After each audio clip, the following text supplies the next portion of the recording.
know, subhanAllah, there's an ayah in the Quran that just shakes me about the hellfire specifically. There's a lot, of course, but there's one that just shakes me. And I want you to think about this. There's an ayah in the Quran in which Allah Ta'ala tells us, or there's a passage I should say, in which Allah Ta'ala tells us of a group of friends. And we find that some of these friends made it to paradise. And they gather and they see each other. Imagine, like, you know, they say like, oh, the group chat, the trip finally made it out of the group chat. Imagine like, yo, the akhirah finally made it out of the group chat. You know, like you meet up and you're like, we made it. But there's one of you missing. And so there's an individual in that passage that notices this. Like every time we got together in the dunya, there were 6 of us and now there's only 5 of us. Where's the 6th?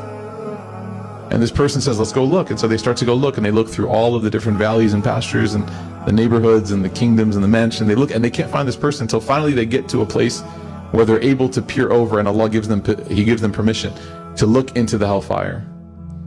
And he sees that individual. And there's a moment that Allah Ta'ala shows us what that person's feeling. And again, the wrong thing to do right now is to think of like who this person is in your friend group. The right thing to do right now is say, is this me? That person who's staring at that person in the hellfire, who was part of the crew, looks down and says to that person, like, you almost took me with you, man. Like, you almost took me with you.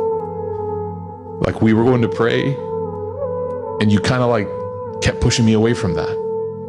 We were going to go listen to the Sheikh Mikhail's halaqah and you were like, nah, I'll meet you guys up after. We were going here and you kept, there's always this, you were pushing us away, and look now what happened.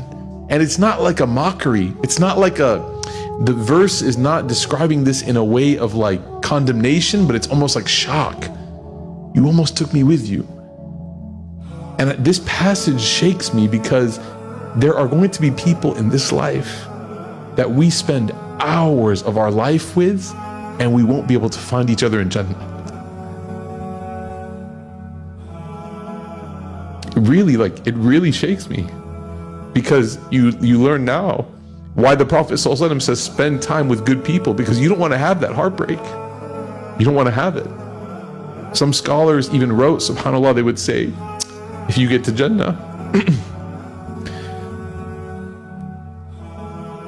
they would write to their friends and students, they would say, if you get there and you don't see me, please wait for me.